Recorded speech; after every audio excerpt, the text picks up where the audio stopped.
On Thursday, the government will release thousands of long-blocked and classified documents about the 1963 assassination of President John F. Kennedy. According to Jackie Kennedy's former Secret Service agent, Clint Hill, that's exactly what the former First Lady would have wanted. It was my understanding that she wanted all the information released, Hill tells People. She wanted people to have as much information about what actually happened as possible. Hill says that's also one of the reasons why the First Lady didn't immediately change out of the clothes she was wearing when her husband was shot and killed while riding by her side in a motorcade in Dallas, Texas on November 22, 1963.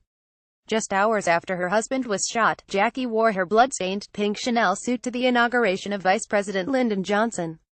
She told us she wanted people to see what had happened. She wanted people to see the blood-spattered clothing that she was wearing because she was sitting right next to her husband. Because she wanted everybody to understand that this was a tragic event, explains Hill, who wrote the memoir Five Presidents about his time as a Secret Service agent for former Commanders-in-Chief Kennedy, Dwight Eisenhower, Lyndon Johnson, Richard Nixon and Gerald Ford.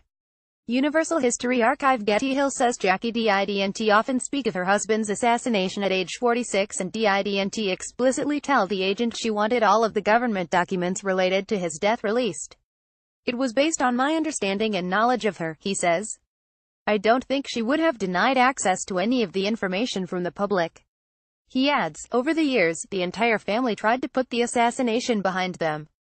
They didn't want to recognize the fact that he had been assassinated. This Thursday, October 26, is the deadline set in law by Congress mandating the public release of the still-secret documents, barring any action by the president to block their release, CNN reported. President Donald Trump said Saturday that he plans to allow the release of the documents, which include FBI and CIA files.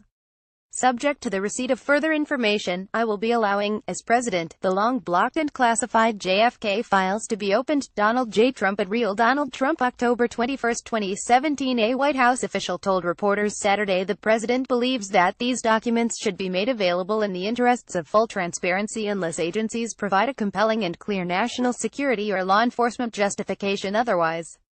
Conspiracy theorists who believe the government played some role in JFK's death are anxiously awaiting the release of the documents. But according to CNN, historians who have studied the assassination say the documents are unlikely to reveal any bombshell information. Related video story behind the story Jackie Kennedy and JFK's legacy. Nevertheless, Hill believes it's in everybody's best interest that all the files are released, if only to finally put to rest the conspiracy theories that the government is hiding something. That has been the feeling all along, that the government must be hiding something because all of this information hadn't been released and it's been 54 years, he says. I think that it is time that everybody have access to all the information that there is about the case and then they can draw their own conclusions, Hill adds. I believe what is going to be released is factual and they will be happy and satisfied. For a certain number of people, there will be more conspiracies, theories, he acknowledges, but there is nothing you can do about that. They are just theories. They are not based on fact anyway. None of them. He adds that he's hopeful the documents will shed new light on the motives of the president's assassin, Lee Harvey Oswald, who was in police custody 2 days after JFK's death when Oswald was shot dead by nightclub owner Jack Ruby. It's been the question that everyone has, Hill says. We certainly would have loved the chance to interrogate him, but that was denied because of the fact that he was shot and killed by Jack Ruby. So we never had that opportunity to really delve into his mind and try and figure out exactly why he did what he did.